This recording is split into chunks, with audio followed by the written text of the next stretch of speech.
La primera noche conté 33 voces y una más. La última era la mía. No supe cómo ocurrió, solo recuerdo que abrí la boca para pedir silencio y en lugar de una palabra salió un tono puro, sostenido, que no parecía pertenecerme. Entonces entendí por qué a este lugar lo llaman cielo alto, porque cuando cantan el techo desaparece. Me llamo Carlos Montes, soy periodista. O, para ser exacto, era periodista antes de que mi voz empezara a confundirse con otras. Durante años me especialicé en desmontar historias locales, luces extrañas en cortijos abandonados, vírgenes que lloran en ermitas de montaña, sombras que cruzan carreteras comarcales. Fui un escéptico aplicado, afilado, a veces cruel. Una tarde de finales de otoño, recibí el encargo de cubrir los rumores que habían vuelto a encenderse en torno a una aldea mínima encaramada a una cuerda de montes entre Lugo y León.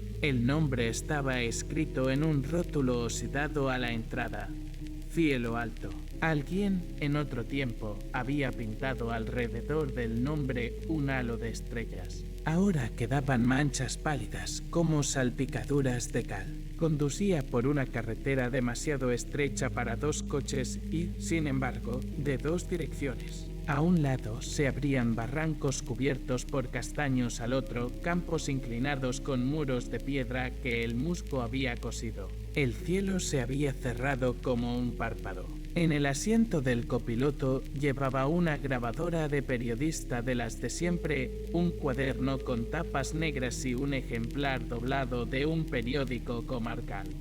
Datado en letras, 1993. El recorte hablaba de una noche de vigilia en la iglesia del pueblo, una misa con canto coral que acabó en silencio. 33 feligreses no regresaron a sus casas. El párroco tampoco. Encontraron las puertas de la iglesia sin pestillo y la nave vacía, salvo por unas cuantas velas apagadas y gotas endurecidas de cera. Nadie vio cuerpos ni escuchó grito alguno.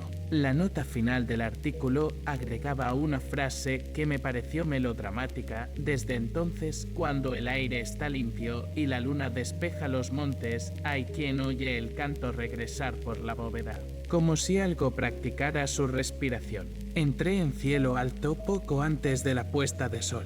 Las casas de piedra, una planta y desván, se arremolinaban alrededor de una plaza pequeña que, más que plaza, era un ensanchamiento de camino. En un extremo se levantaba la iglesia, un edificio modesto con espadaña y una cúpula sorprendentemente alta para el tamaño de la nave. El pueblo olía a leña y a frío. Aparqué junto a un bar con toldo verde y letras blancas, La Campana. En el interior, 4 mesas, 2 parroquianos, una barra de zinc y una mujer de mediana edad que limpiaba vasos con un paño. Pedí café. Por costumbre, pregunté por alojamiento. Ella dudó lo justo para que su silencio contara más que su frase. Habitación es solo la mía, encima del bar. Es pequeña, dijo. Una cama, una mesa, una ventana que da a los castaños. Si no es exigente, suba. Pagué por adelantado y dejé la maleta arriba. Desde la ventana vi la iglesia como un casco invertido, posada en la colina. Tenía algo desproporcionado, la cúpula parecía más grande que el resto, como si escondiera más aire del necesario. Bajé con la grabadora en el bolsillo y pedí un bocadillo de jamón y una cerveza. La mujer del bar se llamaba Erore. No dejó de mirarme mientras comía, aunque fingía ocuparse en sus vasos. Perdonen, dije al terminar. Vengo por lo de la iglesia. Busco gente que quiera hablar de aquella noche. Erore hizo el gesto de santiguarse, pero lo interrumpió a mitad como quien recuerda de golpe que no quiere llamar la atención del cielo. Aquí no se habla de lo que todos oyen, contestó. Si ha venido a escribir, escriba del castaño centenario o de la fuente romana. Nadie se le quejará por eso. Necesito entender por qué 33 personas salieron de misa y no volvieron a sus casas. No salieron, dijo una voz detrás de mí. Me volví. En la mesa del rincón se sentaba un hombre alto y huesudo, con una cazadora de pana. Tenía la cara surcada por arrugas de viento. En la mesa, un vaso pequeño con líquido transparente. No salieron, repitió, sin levantar la vista. Soy Rafael. Guardé las llaves de la sacristía durante muchos años. Aquella noche, cuando fui al amanecer, la puerta estaba entreabierta. Dentro no quedaba nadie. Nadie vivo, quiero decir. Su frase colgó como un hilo. Erore frunció el ceño. Rafael, no empieces. Si no lo digo yo, lo dirá el monte, contestó él, y esta vez me miró. En esta tierra las ánimas hacen procesión. Se les llama de muchas maneras. Por aquí, a veces, se las nombra la compañía. No hacen ruido de pasos, solo se oye un aliento.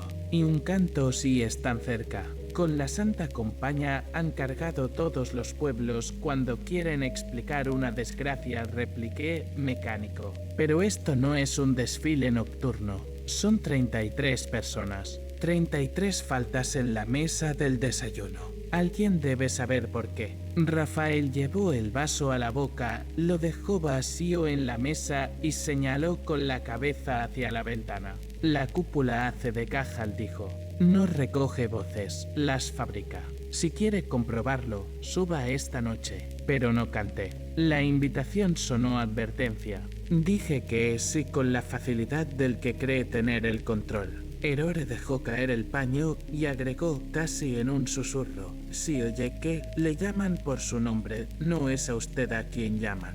Es a su voz. Subí a mi cuarto con el mapa del pueblo dibujado detrás de los ojos. Preparé la grabadora y revisé las pilas. En el cuaderno escribí llegada a cielo alto. Población estimada, menos de 100. Iglesia con cúpula excesiva. Bar La Campana. Erore, recelosa. Rafael, guardián anterior de llave sacristía. Palabras clave, compañía, caja, voces que se fabrican. Al cerrar el cuaderno me sorprendí escuchando mi propia respiración, como si de un momento a otro fuera a ponerse en ritmo con un metrónomo invisible. Apagué la luz y me tendí sin quitarme la ropa. No dormí, esperé. A la medianoche bajé despacio la escalera del bar. Erore no estaba. En la calle, el aire cortaba la piel. Subí hacia la iglesia por un caminito de tierra con cruces de piedra. Cuanto más me acercaba, más se ampliaba la cúpula como un cielo de cobre sostenido por muros demasiado humildes. Las puertas, de madera, cedieron con un empujón. Dentro me recibió un olor a cera antigua y piedra mojada. Encendí una vela que encontré en la entrada. La nave era rectangular, sin adornos, salvo 4 cuadros negros con marcos dorados que representaban almas saliendo de un fuego estilizado, más simbólico que terrible. Al fondo, la sacristía cerrada con un cerrojo retirado a medias. No entré. Me quedé en el banco central, dejé la grabadora sobre la madera y pulsé el botón. Quise decir mi nombre y la fecha para la pieza, pero la voz que me salió fue demasiado alta. La apagué. Me aclaré la garganta y hablé, esta vez controlando el tono.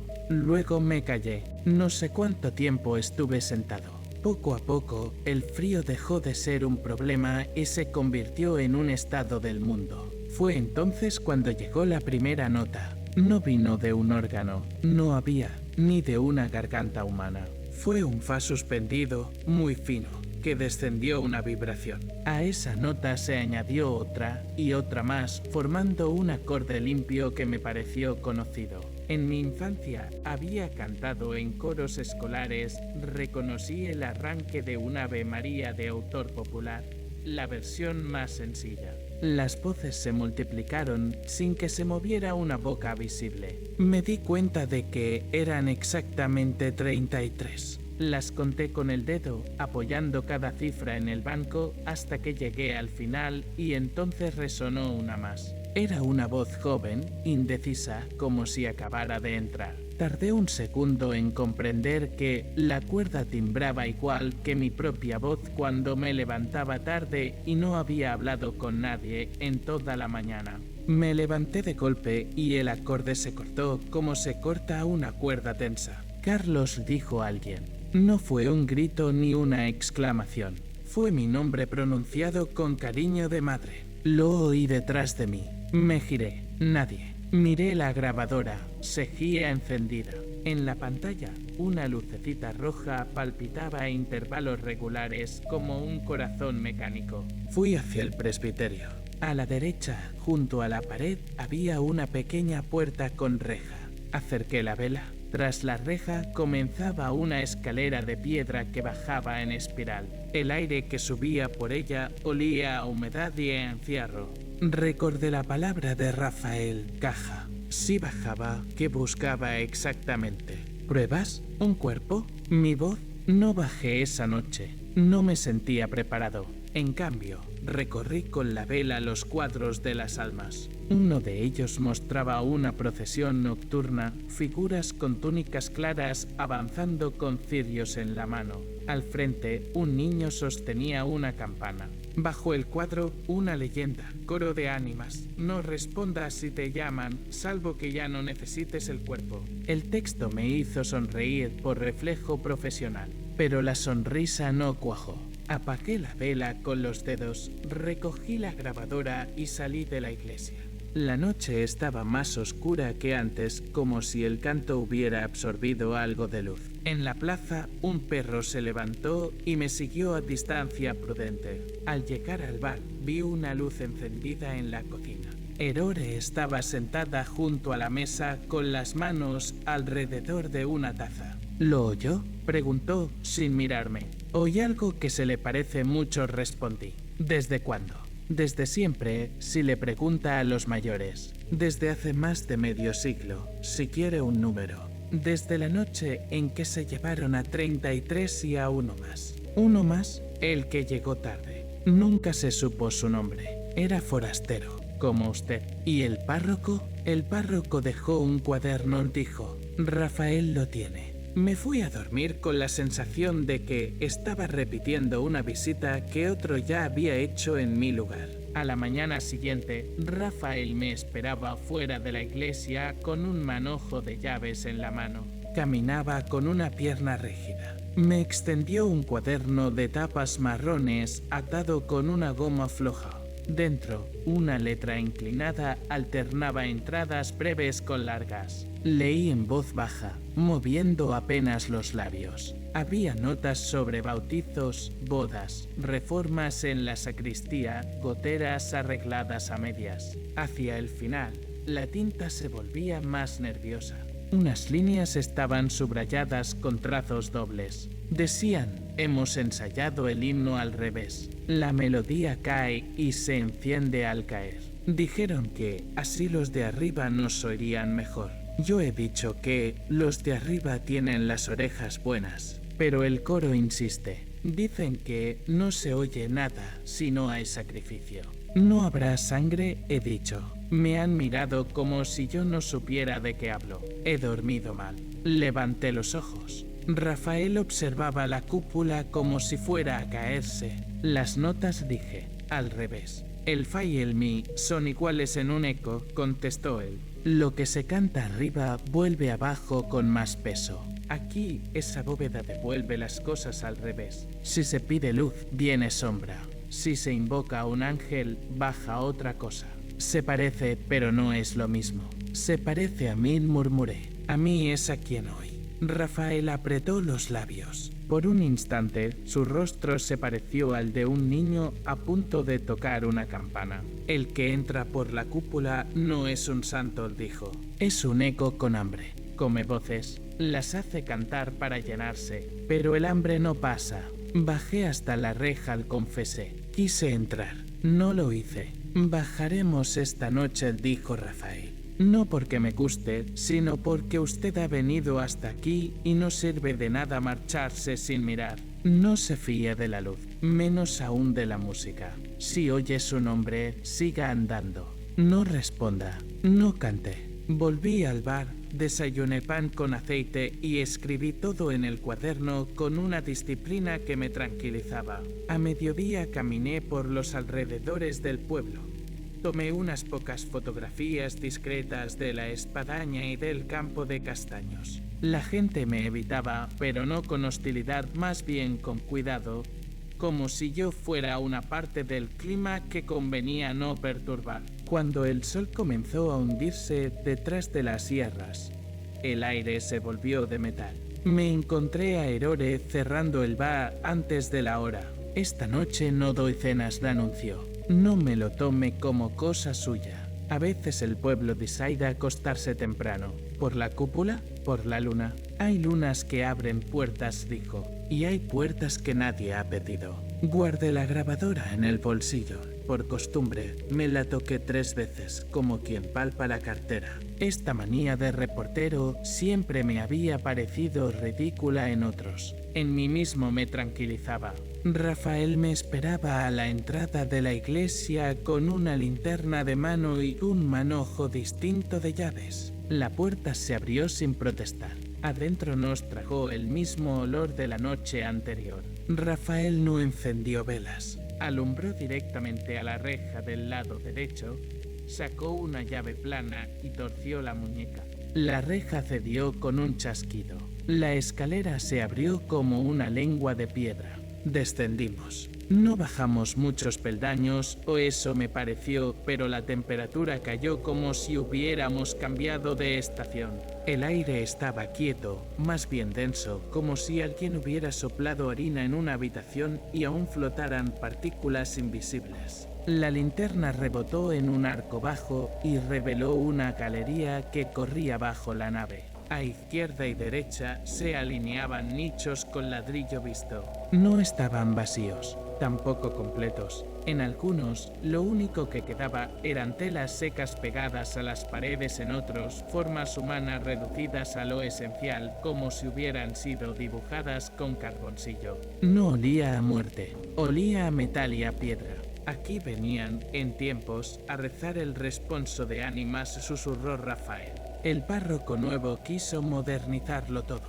Dijo que la muerte había que colocarla arriba, para que respirara luz. Yo supe que era mala idea. La muerte no sube porque se lo digas. Se queda donde está a gusto. Al fondo de la galería, un arco de mayor tamaño enmarcaba una especie de cámara circular. La cúpula de arriba se repetía aquí abajo, pero sin yeso ni dorados. Solo ladrillo y piedra. En la pared, sobre el arco, leí una inscripción labrada con letras torpes. Los que oyen la voz pertenecen al coro. Me acerqué hasta poder rozar las letras. No eran antiguas. La herramienta que las grabó debía ser de tiempos recientes. Me tembló la mano. ¿Quién escribió esto?, pregunté. Nadie lo admite, contestó Rafael. Pero todos piensan el mismo nombre. ¿El párroco? Rafael negó con la cabeza. Una mujer de la aldea. Era maestra. Cantaba alto y claro. Fue la que insistió en el ensayo al revés. Decía que la música es una escalera y que hay escaleras que se suben mejor de espaldas. La noche del oficio de ánimas de 1993 llevó el himno hasta lo más agudo y ahí se rompió. Saltó a otro sitio. Yo lo oí desde la sacristía. Fue como escuchar la veta de una madera cuando se raja. Nos quedamos en silencio. La linterna iluminó una mesa de piedra en el centro de la cámara. Encima, ordenados con mimo, descansaban cuadernos de distintas tapas escritos a mano. Rafael no los tocó. Yo sí. Abrí uno al azar. No eran diarios ni libros de cuentas. Eran partituras. Notas dibujadas a lápiz con correcciones. En el margen de una de ellas, alguien había escrito, con letra apretada, cantar abajo para que arriba venga. Me pasé la lengua por los labios. Sabía a polvo. Nos vamos, dijo Rafael. Hoy no tiene sentido quedarse. Esta noche va a cantar. No hace falta provocarlo. Quédese arriba, en el banco central, si quiere escuchar. Pero, por favor, haga caso de lo que le pedí. Y si oye su nombre, no conteste. Y si oye su voz, calle. Subimos. Al salir a la nave, tuve la impresión de que el aire era más ligero. Rafael volvió a cerrar la reja. Sus manos temblaban. Se acercó al primer banco y se sentó. Yo hice lo mismo junto a la grabadora. Apagué la linterna, dejándola al alcance. Afuera, el viento hizo sonido de hojas. Adentro, la madera de la techumbre crujió de manera casi animal, como si respirara. No hubo que esperar mucho. Una nota fina brotó en algún punto indeterminable entre la cúpula y el arco del coro. A esa nota se engarzó otra, formando un intervalo perfecto. Me di cuenta, no sé por qué, de que ese intervalo estaba ligeramente por debajo de lo que pide la partitura. Era un tono humano, pero con una falla, como si alguien hubiera afinado de oído y hubiese faltado un poco de aire. Las voces comenzaron a multiplicarse. Se distinguían timbres, una vieja que canta como si estuviera moliendo harina, un hombre de pecho ancho, una muchacha con voz de hilo tenso, un niño cuya nota no es nota sino luz. Conté hasta 33. Al llegar a ese número, me preparé para escuchar la mía como la noche anterior. Esta vez no apareció enseguida. Me vi obligado a reconocerlo. Me sentí defraudado. El canto me había hecho algo que la razón no pudo evitar. Estaba esperando formar parte. La vergüenza me subió a la cara. Fue justo entonces cuando sonó una voz en seco, sin vibración. Carlos. No era una voz que yo conociera. No venía con cariño de nadie. Fue una orden. Conocía el mecanismo, te dicen el nombre y acercan el anzuelo del reconocimiento. Me mordí la lengua hasta notar el sabor del hierro en la boca. No respondí. La orden se repitió. Una vez, dos, tres. A la cuarta, un coro entero pronunció mi nombre a la vez. El efecto fue físico como una corriente. Me agarré al banco. Rafael me sujetó el antebrazo. Aguantes, dijo, muy cerca. Ya pasa. No pasó. Cambió de forma. De pronto todos los timbres se plegaron y brotó una sola voz que no era una voz humana. Sonaba como una cuerda y como un grillo, como una nota y como el ruido de la lluvia en una chapa. Dijo, ven. No dijo mi nombre ni un verbo con sujeto, solo ven. Lo repitió varias veces, más despacio, como si enseñara a un niño a pedir las cosas. Ven, ven, ven. El borde del banco me dejó marca en la palma. Apagué la grabadora.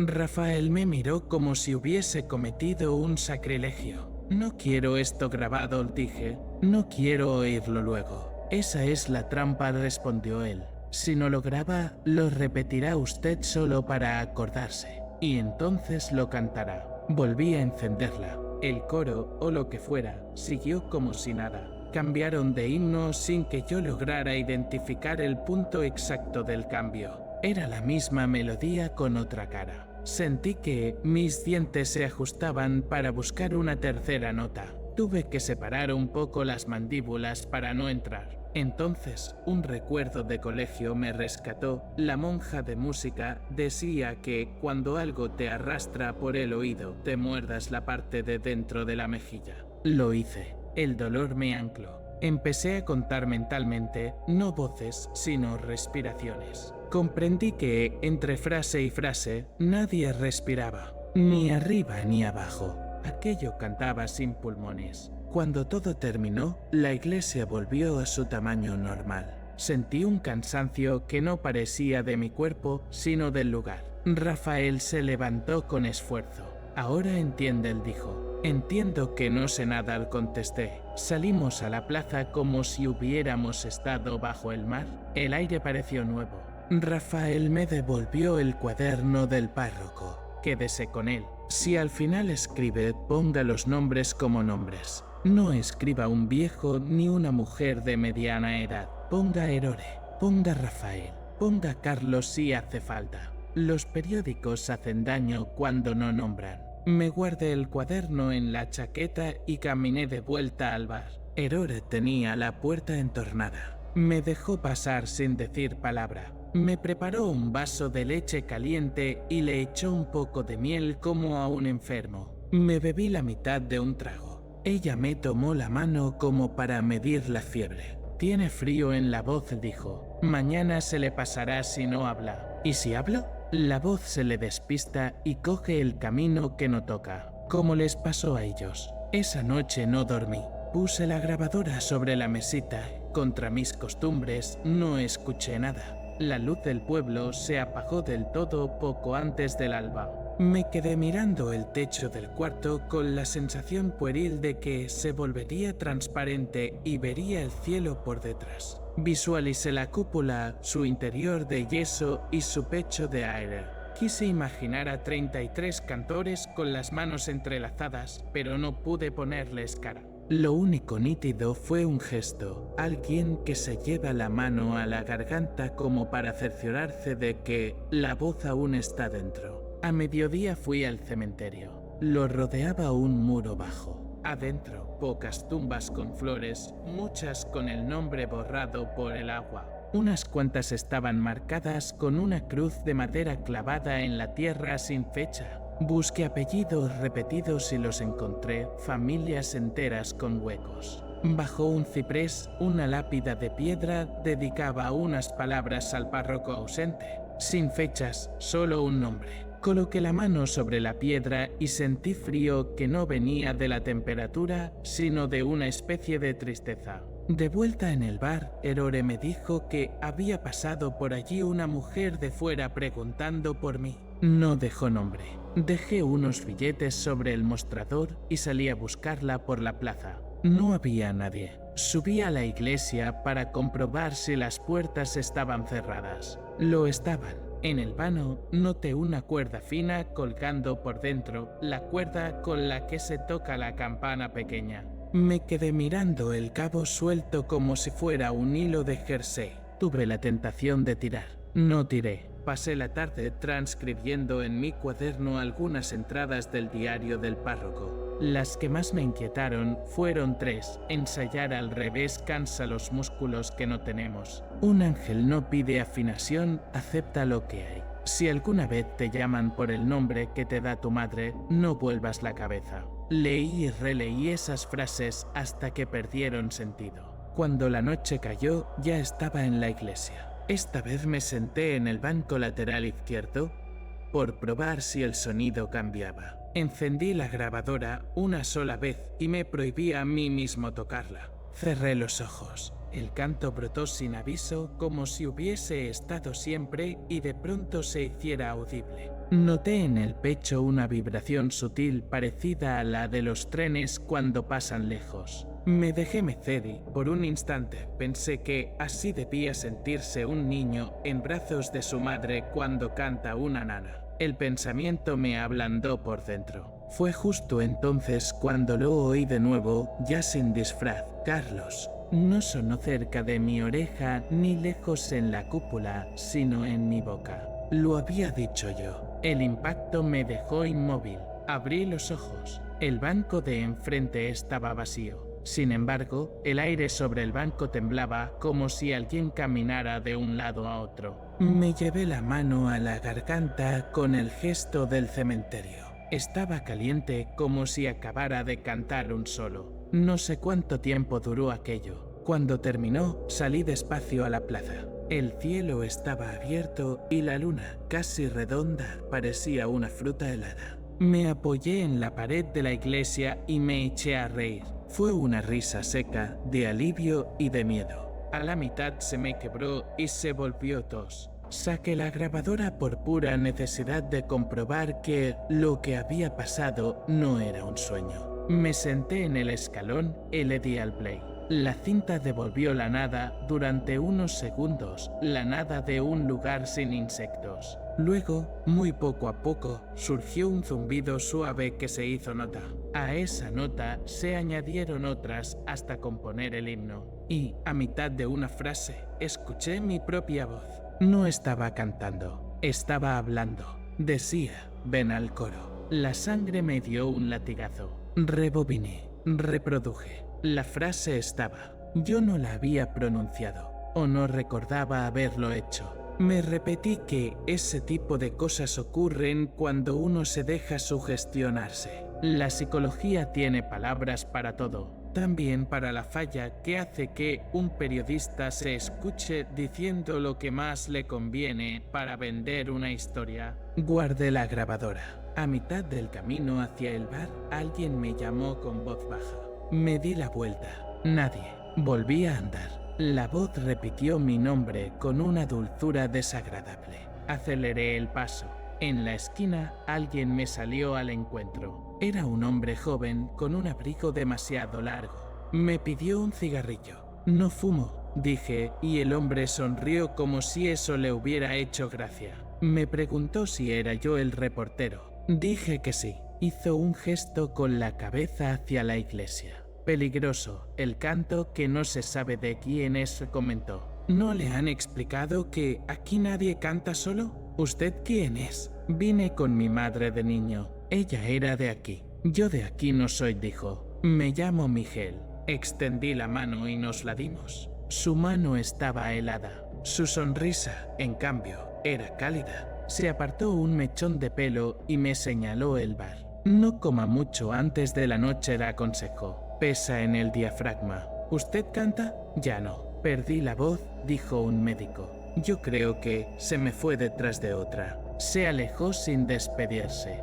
Lo seguí con la mirada. En la esquina detrás de la fuente desapareció como si hubiese doblado un recodo que no estaba. Esa noche soñé con una cuerda que subía desde el fondo de un pozo hasta la cúpula. La cuerda estaba trenzada con hilos de voz. Cuando tiraba de ella, el pozo sonaba como una botella grande soplada por un niño. Me desperté con la garganta seca. Fui al baño y abrí el grifo. El agua tardó en salir. Cuando lo hizo, sonó como una nota. Cerré con rapidez. En la mañana siguiente, Erore dejó una taza de café en mi mesa y se sentó frente a mí, cosa que no había hecho hasta entonces. «Va a marcharse, ¿verdad?», dijo. «Aún no. Necesito un cierre». «El cierre aquí no es bonito», respondió. «Pero si no se lo cuento yo, se lo contará a alguien que no lo quiere bien. Mejor una verdad con cura que una mentira que se pudre». Me habló de la maestra. Se llamaba Elena. Llegó joven a cielo alto con ideas de modernidad. Enseñó a los niños canciones en tonos que no eran los del pueblo. Dijo que el mundo era redondo por dentro y que las voces se acomodan mejor en las esferas. Organizó un coro. Subió a los mayores a la cúpula para que comprobasen el eco. Nadie había subido nunca. Elena dijo que si el sonido vuelve, también se puede enviar. Que tal vez los de arriba nos escuchan solo cuando entonamos al revés. El párroco cedió a medias. Acordaron que no habría sangre ni nada parecido, solo música. La noche del oficio de ánimas, Elena dirigió con un pañuelo en la mano. Cuando llegó el clímax, el eco no volvió. Se enganchó en algún sitio, y del enganche tiró algo. Cuando las familias se asomaron, ya no estaban. Ni Elena, ni el párroco, ni los 33. Quedó el canto. ¿Y usted dónde estaba?, pregunté. Debajo de una mesa con mi hermana, contestó. Las niñas no cantan de noche, dijo mi madre. Tenía razón para casi todo. Salí a la plaza con la sensación de haber entrado en una historia, donde cada palabra se había dicho ya. En la tienda de ultramarinos compré pilas nuevas para la grabadora. La tendera me las cobró sin mirarme. Al darme el cambio, me dijo en voz muy baja, si necesita escribir, escriba pronto. Los que escuchan mucho tiemblan de día. Volví a la iglesia al caer la tarde para una última sesión. Quería tener material suficiente para sostener una crónica que no sonara a burla. Me senté esta vez en el suelo, cruzado de piernas, bajo el centro de la cúpula. Acaricié el borde de la grabadora como quien acaricia la caja de un violín. Pulsé grabar. Cerré los ojos. El primer sonido que escuché no fue un fa, fue una aspiración. Luego, un murmullo. No era español. Parecía latín, pero no era latín. Era como escuchar un idioma y acordarse de su forma sin recordar su significado. A las primeras sílabas se pegó de nuevo la melodía. No tuve tiempo de protegerme. Sentí que mis labios se movían. Puse la mano sobre la boca con fuerza, hasta que me dolieron los dientes. El coro siguió. Entre una frase y otra se abrió un silencio repentino. Por ese silencio entró una voz de niño. «Carlos, ven». No pude contener el sobresalto. Abrí los ojos. Frente a mí, a pocos metros, vi una silueta pequeña de pie. No vi rasgos. solo un contorno más oscuro que la oscuridad. Levantó una mano y tocó el aire como si fuese una tela. Con el gesto de un director, indicó una entrada. En mi garganta un músculo se contrajo. Abrí la boca para negarme. Salió una nota. Rafael me sujetó desde atrás por los hombros. No lo había oído llegar. Su aliento olía a anís y a menta. Me apretó con la fuerza de alguien que ha sujetado a otros antes. No sé cuánto duró. En algún punto el canto cambió de intensidad y supe que la pieza terminaba. La silueta del niño se deshizo y el aire volvió a ser solo aire. Basta por hoy, dijo Rafael. Si se queda, acabará diciendo que sí. Y aquí el sí no es sí. Salimos. En la puerta, la cuerda de la campana se movía sola, muy despacio, como si alguien hubiera pasado un dedo por ella. Rafael la detuvo con 2 dedos. Mañana, anunció, le enseñaré la cámara de abajo con calma. Hay cosas que conviene ver de día y otras que conviene oír de noche. Por eso no nos vamos todavía. Hay otras personas que escuchen. Todos escuchan. Algunos fingen no hacerlo. Otros abren los brazos y cantan.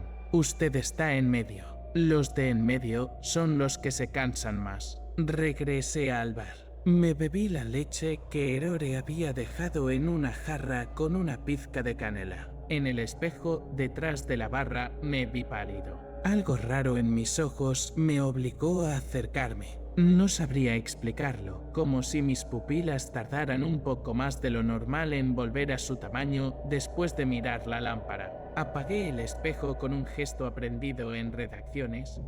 Cuando no te gusta lo que ves, escribe. Subí al cuarto y llené varias páginas con descripciones y frases sueltas. Escribí sin levantar la vista hasta que la mano me dolió. Al amanecer, bajé al cementerio otra vez. Quise comprobar si el frío de la piedra se me pasaba al nombrar en voz alta a los ausentes. Leí los apellidos como si fueran versos. En la esquina, where el muro hace un codo, encontré una lápida nueva con un nombre que no reconocí. Miré la fecha. Me quedé inmóvil. No había números. Alguien había escrito: aquí reposa quien oyó su voz y la devolvió.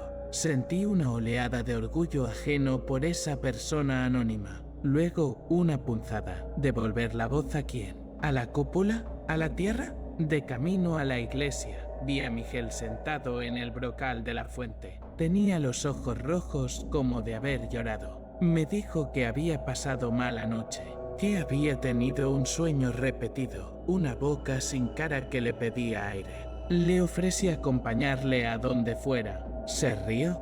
Ya ha hecho lo que sabía, dijo. Ahora le toca no hacer. Quédese quieto cuando todo tire. Quise preguntarle quién le había enseñado esa frase. No tuve tiempo. Se levantó, me dio una palmada en el hombro y desapareció tras la esquina de la sacristía, el mismo recodo que no existía. Rafael me esperaba abajo en la galería. Había traído una linterna más grande y un pañuelo que se ató a la boca, como si el polvo pudiera entrar y cantarle por dentro. Me mostró los nichos con mayor detenimiento. En uno de ellos, semioculto, había un cruz de madera muy fina con una letra grabada, una I. Pensé en Elena. No me atreví a preguntar. En la cámara circular, los cuadernos parecían más ordenados que el día anterior. En la mesa, alguien había colocado un metrónomo antiguo. Estaba parado en silencio. Rafael lo tocó con la uña. El aparato hizo una oscilación. Se detuvo. Nos quedamos mirando el artefacto como si pudiera levantarse solo. No lo hizo. A la derecha de la mesa, una hornasina guardaba un objeto que me heló, una grabadora igual a la mía, más vieja, con una cinta dentro. Rafael me miró y asintió, dándome permiso. Pulsé play. Al principio sonó el ruido de siempre, ese ruido que aprendí a amar en redacciones sin ventanas. Luego, un coro. Y luego, una voz de hombre, joven, diciendo con soltura el nombre del pueblo, la fecha, el motivo de la visita. Mi voz. Me quedé helado. Rafael negó despacio. No es suya, dijo. Es la del otro. El que llegó tarde. El que era de fuera. La cúpula guarda timbres como quien guarda monedas. Si encuentra una parecida, paga con esa. Puse la mano sobre mi garganta como si pudiera pesarla. Me sentí ridículo, sin embargo, reconocido. Me aparté de la mesa. La inscripción sobre el arco me pareció más honda. ¿Qué quiere? Pregunté, no a Rafael, sino al aire. No esperaba respuesta. Quiere cantar, dijo Rafael, y que otros canten. Quiere que no acabe. Es música que se olvidó de dejar de sonar. Y si la dejas sola, aprende a llamar. Salimos arriba con la sensación de haber estado mucho rato. El reloj de la espadaña marcó con su campana la hora. No supe cuántos golpes. Me negué a contarlos. El cielo había ganado un azul más claro. En la plaza, Erore nos esperaba con una silla y una manta. Para el frío que trae el alma, dijo, siéntense. Me cubrí las piernas como un niño. Rafael se dejó estar. Noté que tiritaba sin motivo. Entonces comprendí, el temblor del que hablan aquí no viene del cuerpo, sino de un exceso de oído. Cuando escuchas demasiado, el mundo se mueve. Esa tarde, al cerrar los ojos un momento, oí una mujer cantando un trozo de copla que mi madre cantaba al fregar. Me levanté de golpe. No había nadie. Me senté, respiré. Decidí que esa noche sería la última. Tenía material, tenía voces, tenía miedo. Era suficiente. Volví a la iglesia con la decisión tomada de no quedarme más allá del primer himno. Me senté en el banco central. La grabadora en la madera, el cuaderno en el regazo, la pluma entre los dedos. Cuando el canto comenzó, la pluma se me cayó. Me agaché a buscarla y, al incorporarme, vi algo que no debía estar allí. En el banco de la derecha, sentada, había una mujer. Llevaba un pañuelo atado a la cabeza. Sus manos marcaban el compás con una precisión de maestra. Me miró. ¿Sonrió? No fue una sonrisa amable. Fue una sonrisa ajustada a la curva de un compás. Me hizo un gesto con la mano. Un gesto mínimo. Ven. La reconocí sin haberla visto nunca. Elena. Quise decir su nombre. La boca no quiso. En su lugar respiré como si el aire tuviera peso. La mujer levantó el pañuelo como si fuera una batuta y marcó una entrada. En mi pecho se abrió una puerta. Y aquí cierro esta parte, porque el resto necesita otro tramo de voz y de papel. Lo que ocurrió a partir de ese gesto se puede contar, sí, pero exige una continuación. Si quieres que la escriba ahora mismo, dime sigue y te entrego la parte 2 con el descenso final. La verdad de la cúpula y un final abierto que deja la puerta entre la música y el silencio entreabierta. El gesto fue un latigazo silencioso. La mano de la mujer trazó una curva mínima en el aire y mi pecho obedeció con la docilidad de un niño. La entrada estaba marcada. La nota a punto de salir. En ese instante descubrí que mi defensa no era la fuerza, sino lo vulgar. Apreté la pluma con los dedos hasta mancharme y escribí en el cuaderno, sin mirarlo, una frase rota, la primera que se me ocurrió: aquí huele a cera. La banalidad de esas 4 palabras me devolvió al suelo. La boca se me cerró como una puerta. La mujer Elena, aunque nadie me lo había dicho, inclinó la cabeza. No supe si me aprobaba o me medía. No habló, pero la voz me llegó como una idea. Presta la voz un momento y verás más claro. La tentación fue inmediata, como la curiosidad de abrir una carta que no te pertenece. Quise preguntar a cambio de qué. Ella respondió sin mover los labios, a cambio de seguir. La palabra me hirió. ¿Seguir a dónde? Hice un gesto de negación. La sonrisa de Elena se tensó, una sonrisa que obedecía más a una medida musical que a una emoción. Bajó el pañuelo y, con ese simple movimiento, el coro cambió de tonalidad. Sentí la antigua disciplina del aula, el poder de quien marca compás sobre el aire. El impulso de cantar regresó. En el banco de la izquierda un soplo me rozó la oreja. No era viento. Reconocí, sin verlo, a Rafael detrás de mí. Sus dedos me sujetaron el hombro con una fuerza que no le conocía. Resistimos juntos el envite. Cuando la pieza concluyó, Elena ya no estaba. No encendimos luz.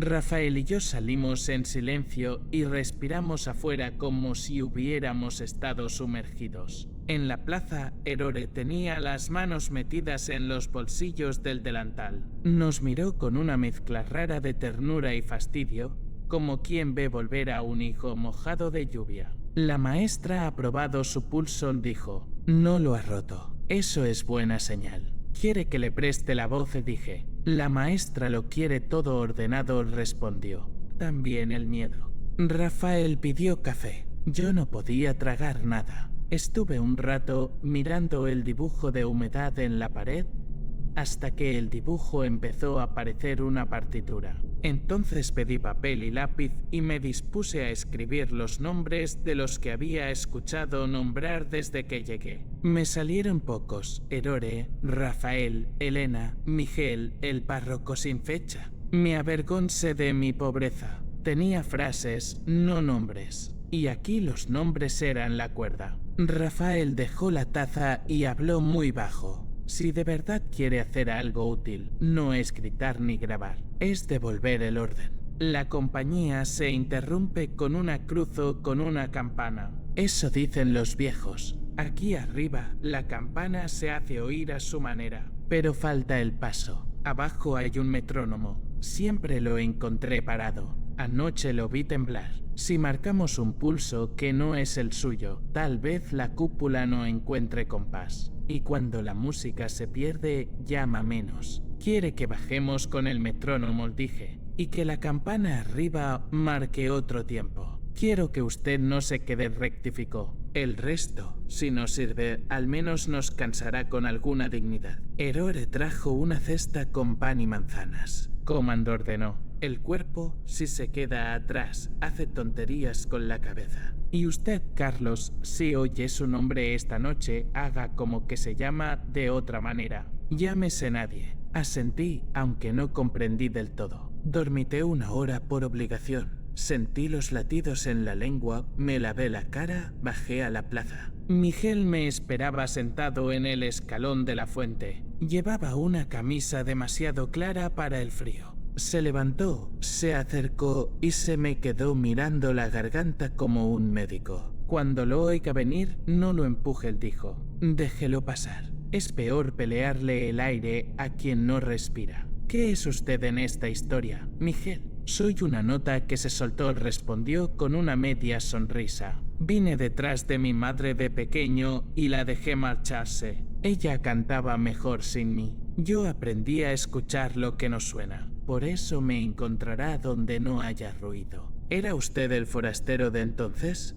No, yo soy el de ahora, él dijo. Todos somos el de ahora si nos cogen bien el timbre. Usted escríbalo como quiera, pero cuando marque el compás, no lo marque a la mitad. El medio es el sitio favorito de lo que llama. Me sentí más cansado que asustado. Acepté que la estrategia de la noche sería la mezcla de 3 cosas: el metrónomo abajo, la campana arriba y mi resistencia en el banco central. Ninguna de las 3 prometía victoria. Las 3 prometían trabajo. Al caer el sol, bajamos a la galería. Rafael cargó el metrónomo, yo tomé la grabadora vieja por si hacía falta y un cuaderno de los que había en la mesa, aquel en el que alguien había escrito cantar abajo para que arriba venga. Coloqué el metrónomo en medio de la cámara circular. Lo puse a un tempo lento como los pasos de un entierro. Al primer impulso de la varilla, el corazón se me aceleró en contra. No era miedo, era desacuerdo. La cámara, acostumbrada a otro pulso, parecía apartarse del golpe.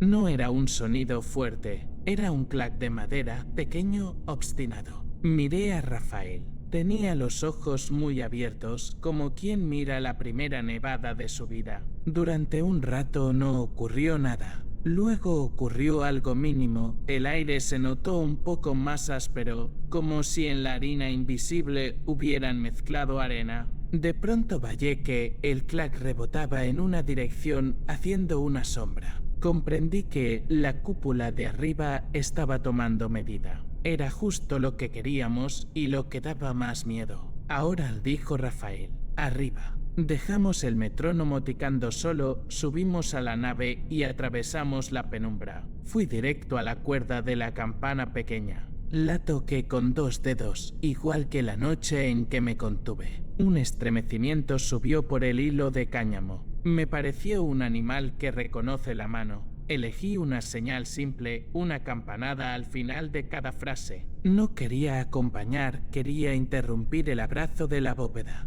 Por prudencia, conecté mi grabadora, la mía, con pilas nuevas y la dejé en el banco. Me situé al pie de la cuerda. Rafael, en el banco central, cerró los ojos como si fueran una plegaria. No esperamos. El canto, como siempre, ya estaba. Lo que comenzó distinto fue su respiración. El metrónomo abajo marcaba el clacajeno y la música, aquí arriba, parecía buscar cómo ignorarlo. No pudo. A la primera curva de la melodía, la campana sonó. El latigazo metálico atravesó el acorde. No lo rompió, pero dejó una grieta. A la segunda campanada, la grieta se abrió como una boca. Sentí compasión y miedo, sentimientos que no casan en la teoría y que, esa noche, fueron la misma cosa. Entonces la voz que no respira habló, no para llamarme, sino para hablar con lo que yo no veía. Dijo una palabra sin idioma.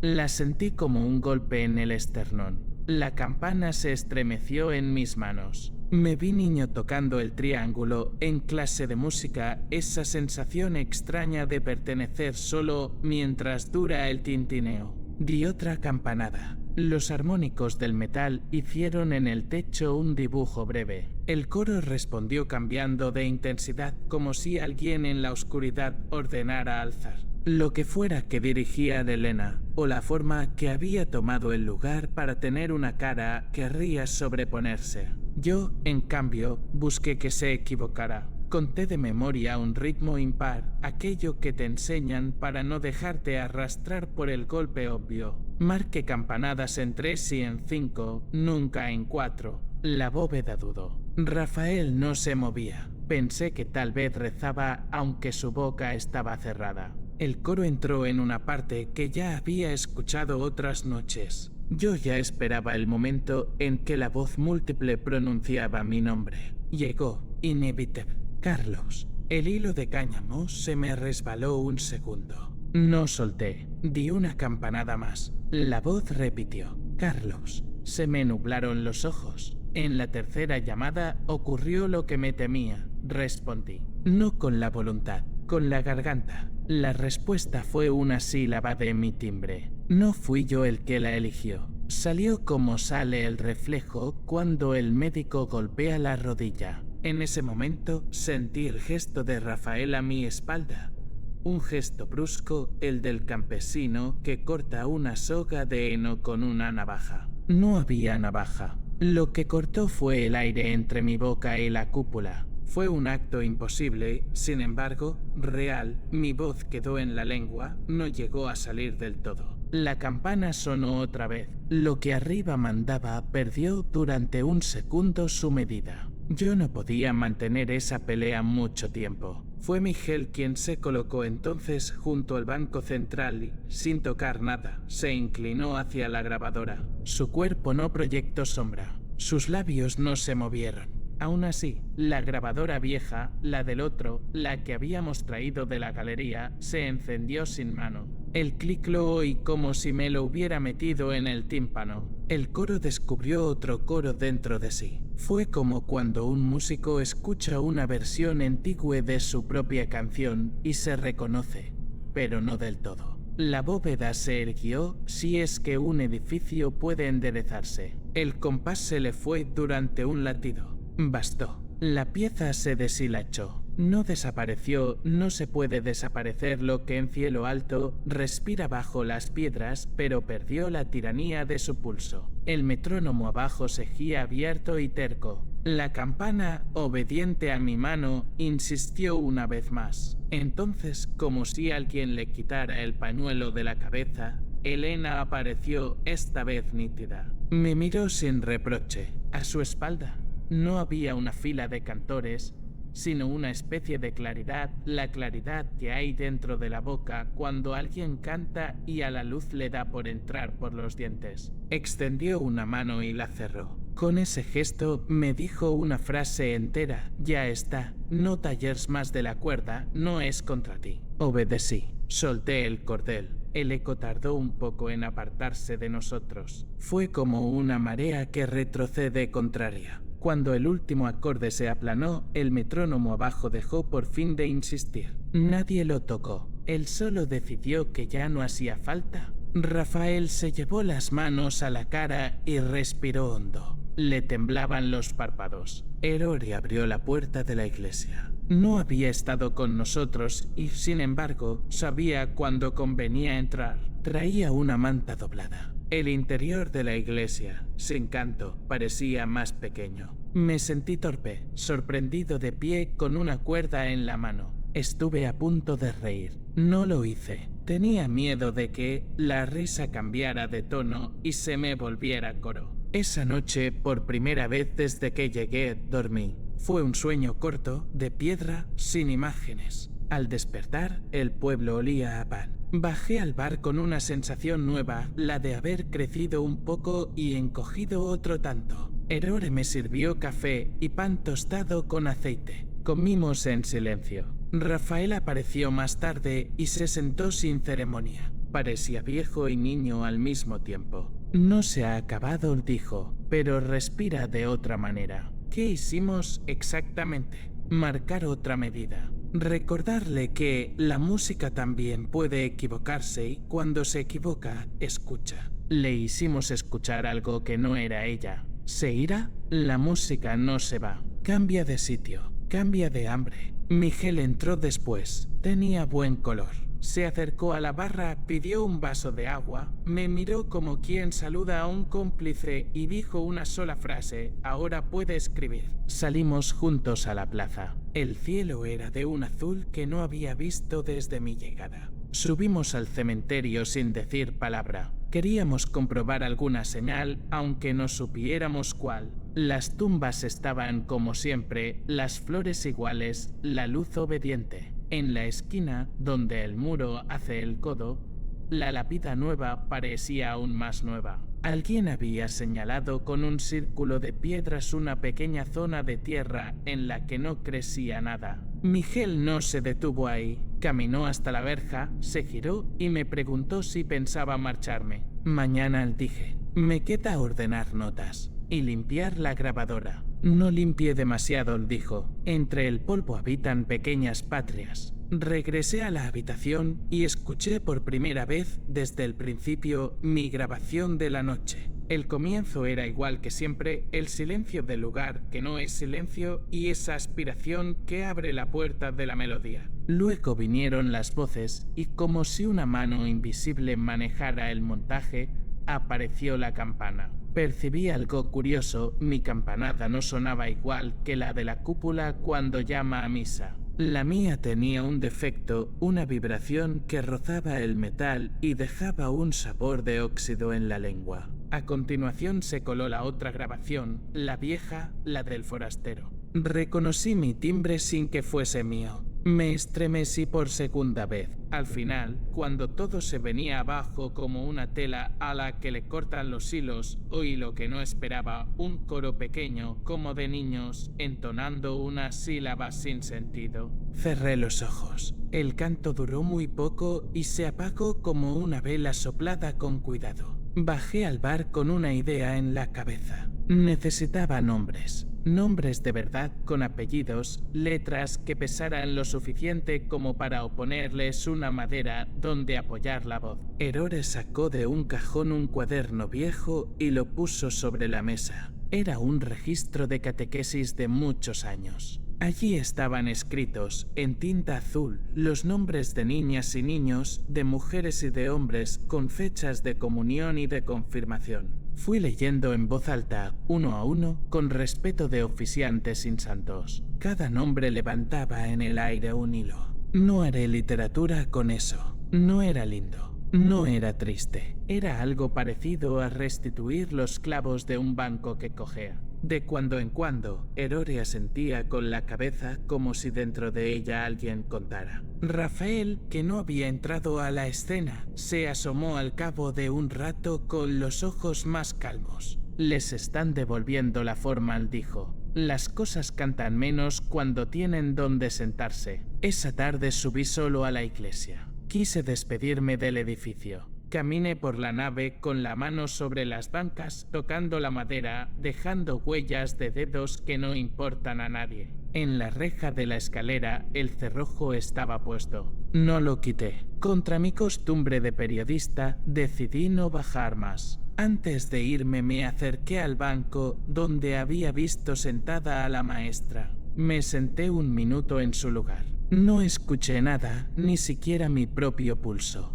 Me vino al pensamiento la imagen de una clase con niñas y niños cantando a distintas alturas con los ojos brillantes. Pensé en la palabra pauta. Pauta es orden y es papel y es también conducta. Me levanté con la sensación de que la palabra me pesaba en los zapatos. Esa noche, que debía ser la última, no hubo canto. O no lo hubo como otras veces. La cúpula hizo un ruido pequeño de edificio que se asienta. Yo había preparado la grabadora con una especie de ceremonia tonta. La saqué del bolsillo, la puse en el banco y la dejé encendida como quien deja una vela. Al cuarto de hora, la apagué. Me pareció un gesto de cortesía. Salí a la plaza, me senté en el escalón, miré la espadaña. Pensé en marcharme sin despedirme de nadie, irme como los de la leyenda, desaparecer de cielo alto para que el pueblo me rehiciera a su manera.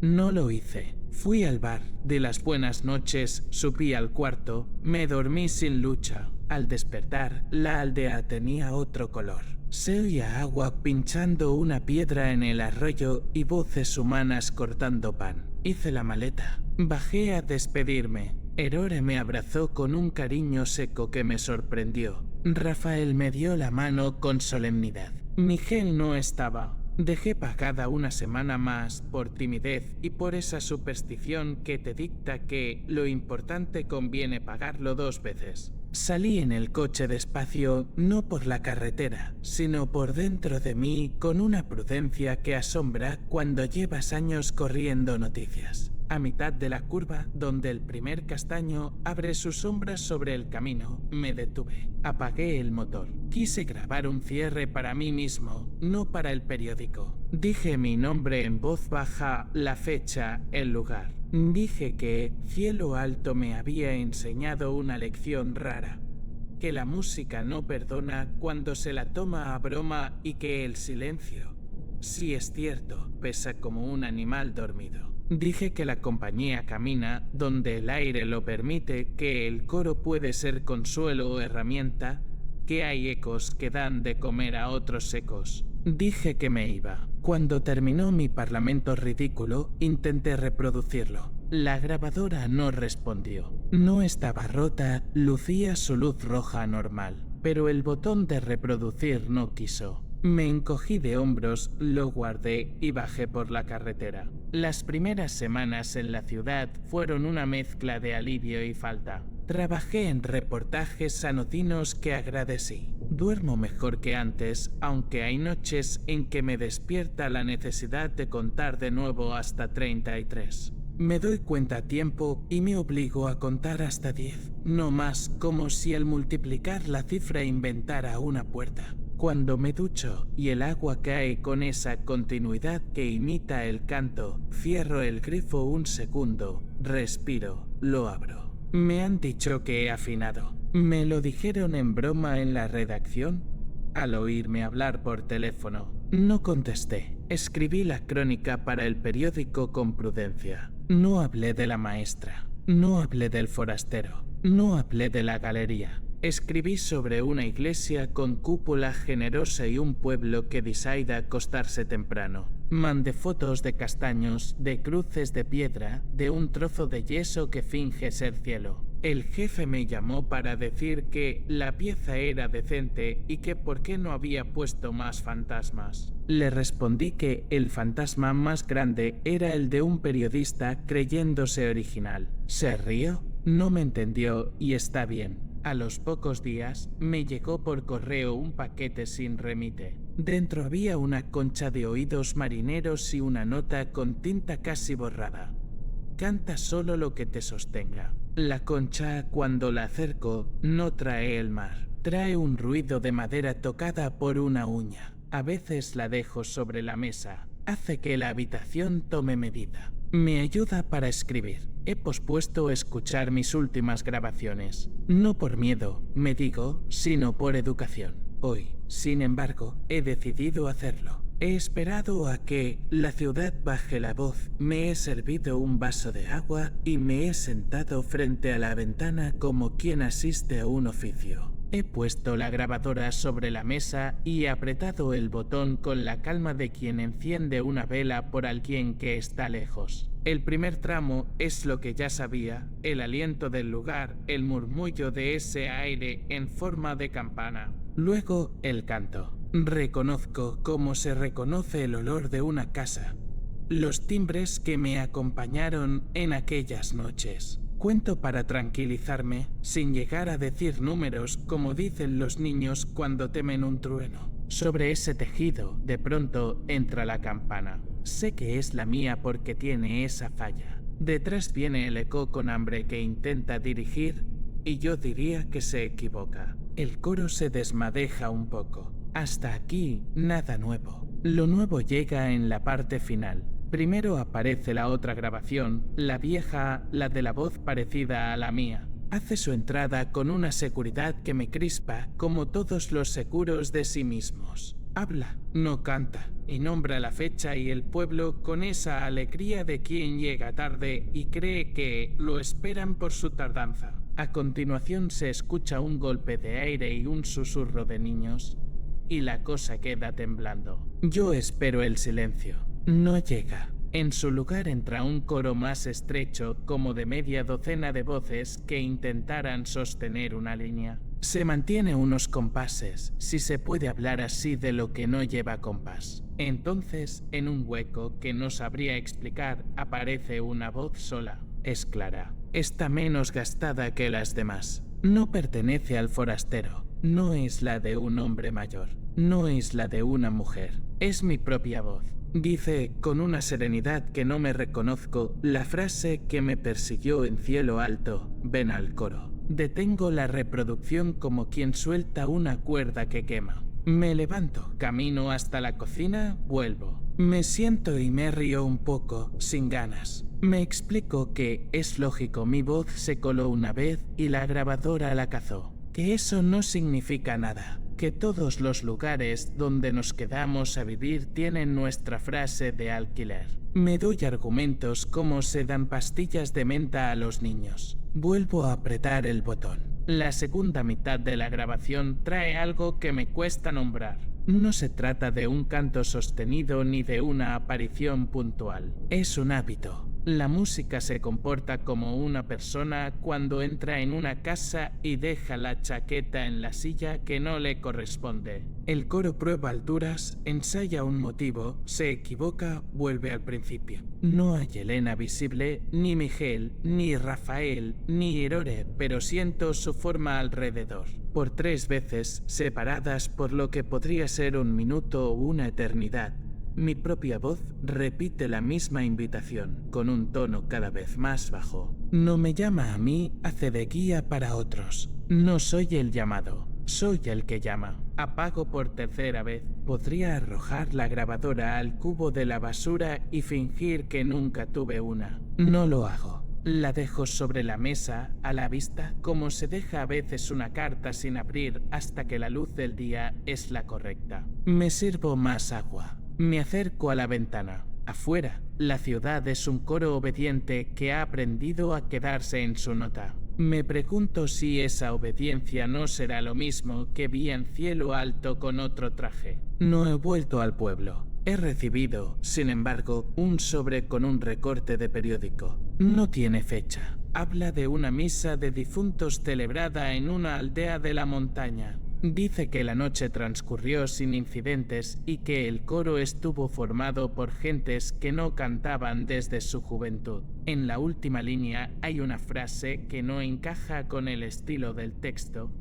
Dicen que un forastero enseñó un compás nuevo y que la campana aprendió otro modo de respirar. Sonrío. Quisiera creer que alguien firmó esa línea y no se atrevió a poner su nombre. Algunas noches, cuando la casa está en silencio y el grifo de la cocina tira una gota con terquedad, oigo lejos, muy lejos, algo parecido a una escala. No es el himno de entonces, es otra cosa. Una especie de calentamiento de voces en una sacristía que no existe. A veces me veo tentado de responder con un la mínimo, por coquetería o por costumbre. Me muerdo la mejilla. Digo en voz baja una frase vulgar para volver al suelo. Aquí huele a cera, digo. O aquí huele a café. O sencillamente digo mi nombre, pero no el que me dan los otros, sino el que me digo yo cuando nadie me oye, nadie. Escribo esto sin urgencia y sin ruido. Si alguna vez regrese a cielo alto, no será para comprobar una victoria ni para exhibir una derrota. Será para sentarme en el último banco con la espalda contra la madera y contar las respiraciones, no las voces. Si el coro me llama, no miraré hacia arriba. Miraré al suelo, donde los zapatos dejan polvo. Tal vez entonces comprenda lo que Rafael dijo aquel amanecer en la plaza, con la manta en las piernas y las manos en silencio. La música que no se deja es la que no necesita compañía. Antes de cerrar estas páginas he vuelto a poner la grabación. He escuchado el primer tramo sin contar. En el segundo, en el hueco que yo recordaba oscuro, se ha colado algo que ayer no estaba. No sé si lo ha traído mi memoria o si la cinta ha crecido en la noche como las cosas vivas. Se oyen nombres pronunciados con cariño rural, apellidos que no conoce mi ciudad, una letanía sin religión. No soy yo quien la dice una voz que no sé de quién es, una voz con polvo de panadería y paciencia de maestra. Al final, justo antes de que la lengua de la música se enrolle, esa voz repite una sola palabra. No dice ven, dice basta. Apago. Dejo la grabadora sobre la mesa y abro la ventana. La tarde trae un rumor de hojas sin partitura. Me quedo quieto para no espantar ese sonido. Me pregunto cuánto durará este acuerdo entre mi casa y lo que cantaba. No lo sé. Quizá hasta la próxima luna que encienda compases en los techos. Quizá hasta que el pueblo decida de nuevo acostarse temprano. O hasta que, sin darme cuenta, pronuncie de nuevo la palabra con la que me buscaban. Si ocurre, si la boca me traiciona con ese verbo sencillo que es puente y cadena, no me prometo nada. A veces, lo más alto que se puede hacer con la música es bajar la voz. Si alguien escucha esto algún día y oye entre mis frases una nota que no venía a cuento, que no se asuste. No es un santo ni un demonio.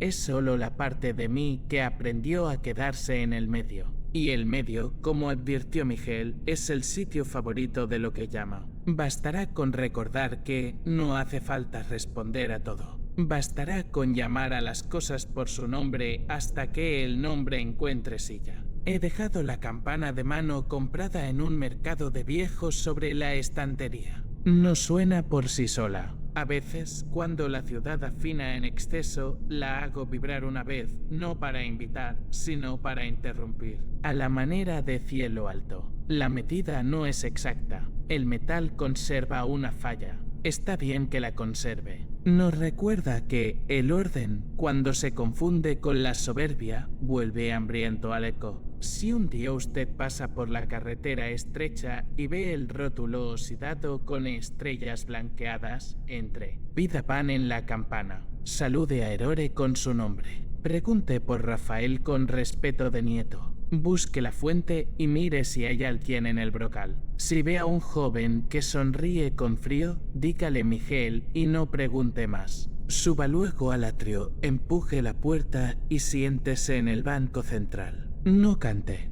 Si le apremian el esternón y el paladar, muérdase un poco la mejilla. Si escucha su nombre pronunciado con amor de madre, recuérdese que, aunque todo suene arriba, el suelo sostiene. Y si, a pesar de su prudencia, una sílaba suya escapara, ponga la mano sobre la boca y piense en la frase más vulgar del mundo. Aquí huele a cera, o a café, o a pan. Diga eso. A veces basta. Me llamo Carlos Montes. Sigo siendo periodista, aunque ahora escribo más despacio. Hay días en los que, al cerrar los ojos, la cúpula regresa y se me instala sobre la cabeza como un sombrero. No me pesa. Me recuerda que la cabeza, como las iglesias, también hace caja. Prefiero que recoja nombres y no invocaciones. Por eso escribo. Cuando no escribo, escucho. Cuando escucho demasiado, marco una campanada. Y cuando la campana quiere enseñar su compás,